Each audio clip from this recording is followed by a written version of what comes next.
পরকালের কি সঞ্চয় আমাদের, আমরা পরকালের জন্য কি প্রস্তুত করেছি, এ নিয়ে আমাদেরকে ভাবা দরকার না?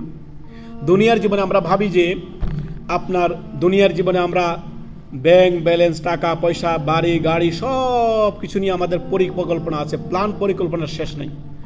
পরকালের সঞ্চয় কি আছে, আল্লাহর কাছে কি হিসাব দিব, বিচার দিবসে আল্লাহর কাছে কি পেশ করতে পারবো, তা নিয়ে আমাদের চিন্তা করা দরকার না? এই মর্মে আল্লাহ রব্বুল আলামিন কোরআন মাজিদে সূরা হাশরের আয়াত নাম্বার 18-তে আল্লাহ তাআলা বলেন, ইয়া আইয়ুহাল্লাযীনা আমানুত্তাকুল্লাহা ওয়াল তানজুর নাফসুম মা কদ্দামাত লিগাদ ওয়াত্তাকুল্লাহ ইন্নাল্লাহা খাবীরুম বিমা তা'মালুন। হে ঈমানদারগণ, তোমরা আল্লাহকে ভয় করো, আর প্রত্যেকের আপনার উচিত হলো চিন্তা করা সে বিষয়ে আগামীকাল পরকালের জন্য সে কি প্রস্তুত করলো, কি প্রেরণ করলো পরকালের জন্য।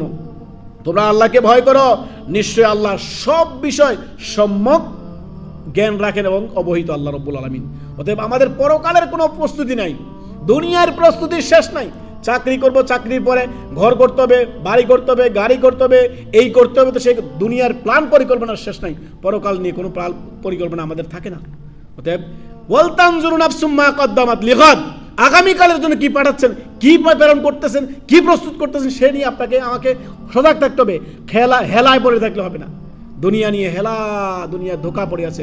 ওমাল হায়াতুদ দুনিয়া ইল্লা মাতাউল গুরুর, দুনিয়ার প্রতীক জীবন, ধোকার সামগ্রী ছাড়া আর কোনো কিছুই নাই।